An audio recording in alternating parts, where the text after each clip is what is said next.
Una juez ha estimado el recurso de Aguas de Barcelona contra Aguas de Valencia porque entiende que no puede concurrir al nuevo contrato de agua potable en Gandía en condiciones de igualdad.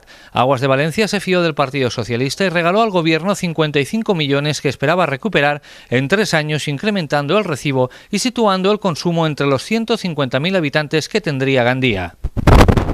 Porque alguien prometió subidas del agua, esperando ganar las elecciones. Esto es muy importante, porque alguien prometió subidas del agua esperando ganar las elecciones. Y este gobierno dijo, no se sube el agua. ¿Qué pasa? Que si no se sube el agua, Aguas de Valencia está enganchada, porque ¿cómo se le devuelve los 55 millones? Y esos 55 millones era un crédito encubierto, como bien dice esta magistrada, que se tenía que devolver con incrementos adicionales al recibo del agua.